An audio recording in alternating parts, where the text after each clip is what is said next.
8.3 का 11 का 6 नंबर का सवाल है। और इस सवाल में कहता है किसी त्रिभुज के दो कोणों का योग दिया है 80 डिग्री।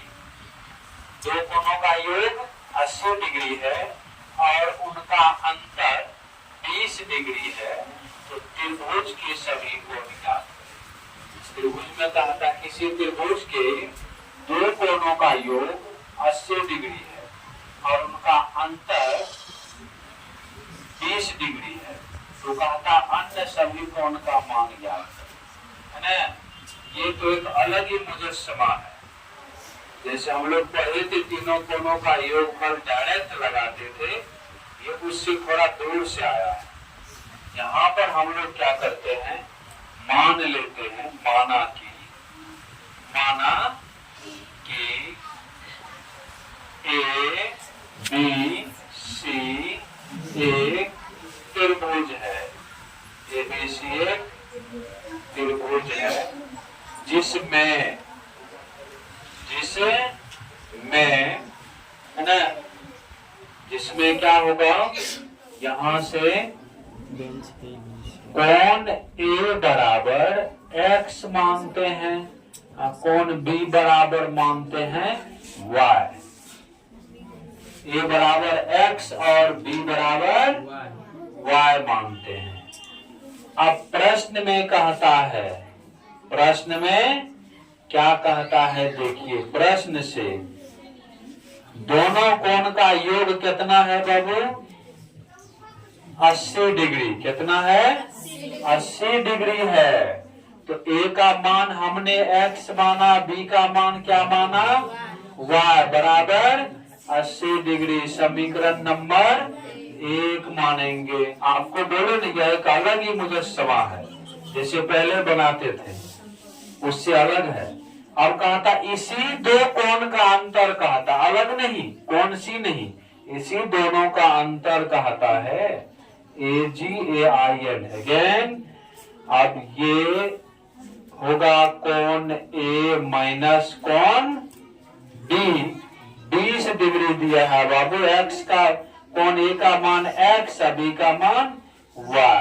ये 20 डिग्री। समीकरण नंबर 2। आपको पता है ऐसी जो इक्वेशन आता है, ऐसे सवाल ये क्लास 10th में 2 चर वाले रैखिक समीकरण युग्म का सवाल रहता है ऐसे।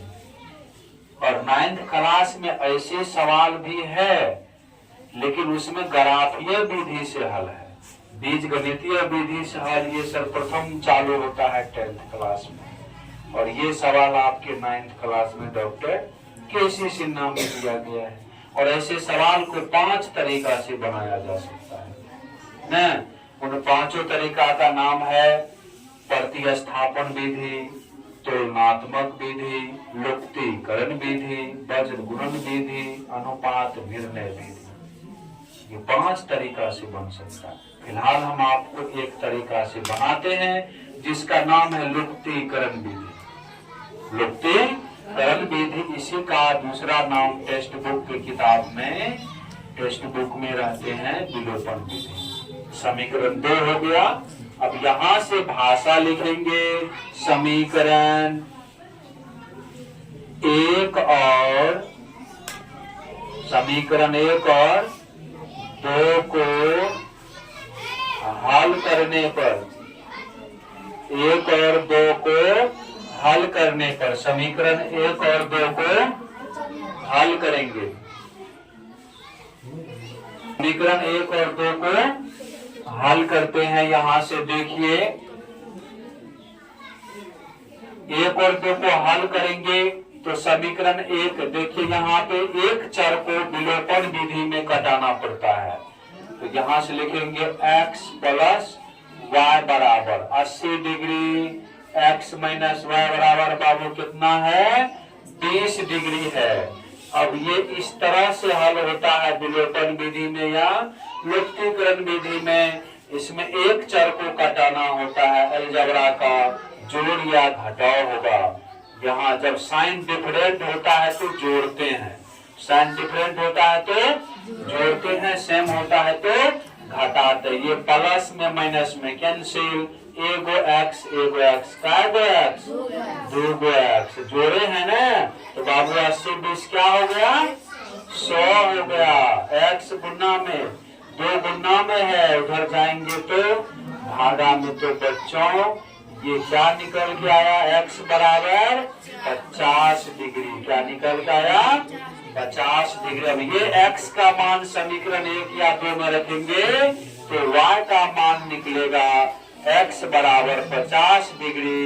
समीकरण है ना 1 में रखने पर, समीकरण 1 में रखने पर है ना, समीकरण 1 में रखने पर यहाँ से समीकरण 1 x प्लस वाई बराबर 80, तो x की जगह रखेंगे हम लोग 50 डिग्री प्लस y बराबर 80 डिग्री। यहाँ से y बराबर 80 या माइनस 50, y बराबर क्या डिग्री हो जाएगा, 30 डिग्री।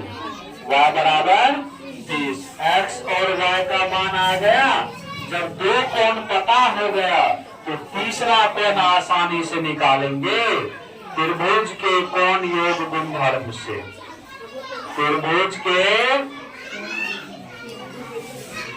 त्रिभुज के बाहर हल्ला शांत करिए। त्रिभुज के कोण योग गुणधर्म से, त्रिभुज के कोण योग गुणधर्म से, त्रिभुज के कोण योग गुणधर्म से। त्रिभुज के तीनों अंतःकोण का योग क्या होता है, 180 डिग्री। ए प्लस बी प्लस सी, इधर से हम लिखते हैं ए प्लस बी प्लस सी बराबर 180 डिग्री। ए का मान बाबू क्या माने हैं, एक्स, बी का वाई, सी का नहीं माने हैं तो कोनो बात नहीं है, सी दे दीजिए। यहाँ पर 180 डिग्री। एक्स का मान निकाले हैं, देखिए उधर क्या डिग्री आया है, 50 डिग्री। वाई का मान क्या आया है, निकाले 30 डिग्री। सी का मान मालूम है, नहीं है ना, तो ऐसे ही छोड़ देंगे। जोड़िए 50 और 30 80, डायरेक्ट उधर भेज दे। इधर प्लस में उधर जाएगा तो क्या हो जाएगा, माइनस में हो जाएगा। तो क्या हो गया, सी का मान 100 डिग्री। तो बाबू आंसर मिला होता मिला। ए बराबर पहला कोण आपका हो गया 50, एगो 50, एगो 30, एगो 100, तीनों मिल गया। तो देखा कैसा मुजस्समा था ये एक अलग ही सवाल हो गया थी, नहीं हो गया। एक आपका ये आंसर हो गया।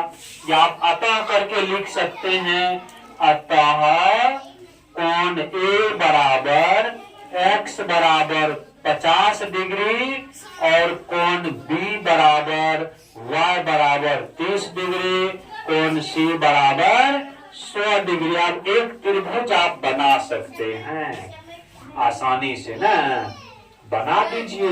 यहाँ ए, यहाँ पर बी, यहाँ पर सी। इसको हम x माने थे, हम इसको y माने थे, इसके बाद सी तो मानबे किए। इस प्रकार से ये जो है नया मुजस्समा का हल हो गया, आप लिख सकते हैं।